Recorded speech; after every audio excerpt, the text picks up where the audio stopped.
ఇప్పుడు చెప్పండి, దీన్ని మహాయజ్ఞం అని అంటారు. అయ్యా చంద్రబాబు, నేను అడుగుతా ఉన్నా, ఈ చంద్రబాబు ఎవరైతే ఉన్నారో ఏ చిత్తశుద్ధి లేదు ఈ మనిషికి, సీరియస్నెస్ అనేది ఉండదు ఈ మనిషికి. ఎవడైనా చేస్తే వాళ్ళ క్రెడిట్ తానే తీసుకునే ప్రయత్నం చేస్తారు తప్ప ఏదైనా చేయాలని, ఆ చేసేది చక్కగా చేయాలి అని చెప్పి ఏ రోజు ఆయనకు చిత్తశుద్ధి కూడా ఉండదు. బేసిక్లీ ఆయనకు అవగాహన కూడా తక్కువే. సర్వే అంటే ఏందనేది కూడా చంద్రబాబు నాయుడుకి అవగాహన కూడా తక్కువే. ఎందుకంటే ఏ పొద్దున్న ఇన్వాల్వ్ అయి ఉంటే కదా, ఏ పొద్దున్నా కానీ నేను చెయ్యాలి అని చెప్పి తాపత్రయం పడింటే కదా. ఎందుకు ఈ ప్రశ్న అడుగుతున్నానో తెలుసా?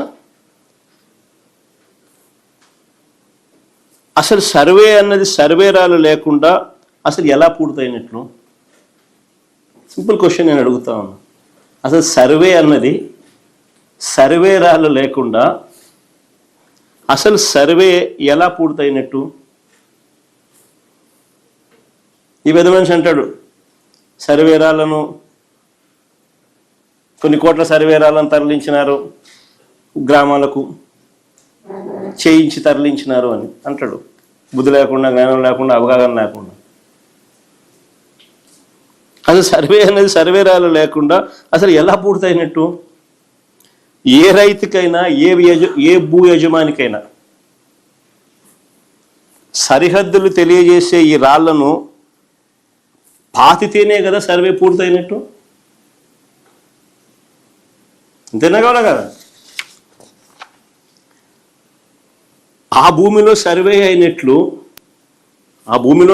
అయినట్టు డిస్టింక్ట్ రాయి అంటే ఒక విశిష్ట రాయి, ఒక విశిష్ట మార్కర్ ఏదైనా ఉండాలి కదా.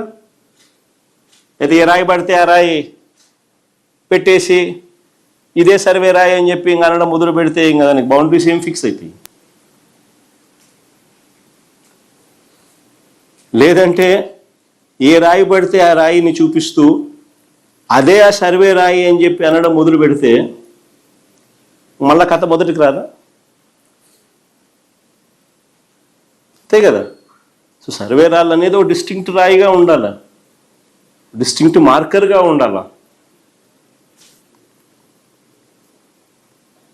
అందుకే యూనిక్ పద్ధతిలో ఒక తరహాలో సర్వే రాళ్లను ప్రభుత్వం ఉచితంగా రైతులకు సప్లై చేసింది. ఆ రాళ్ల మీద అది యూనిక్గా ఉండేందుకు ఆ రాళ్ల మీద శాశ్వత భూ హక్కు, భూరక్ష అనే స్కీమ్ ఏ పేరైతే మేము పెట్టామో ఆ పేరును పెట్టాం. ఈ రోజుకి కూడా అది కొన్ని గ్రామాలలో ఎప్పుడైనా మీరు పోతే బ్రిటిష్ వాళ్ళు సర్వే చేసినప్పుడు పెట్టిన ఆ రాళ్ళు ఇప్పుడు కూడా కనపడతాయి.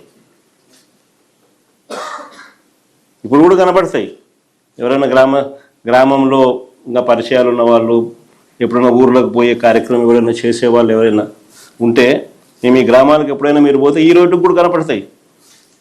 1923లో బ్రిటిష్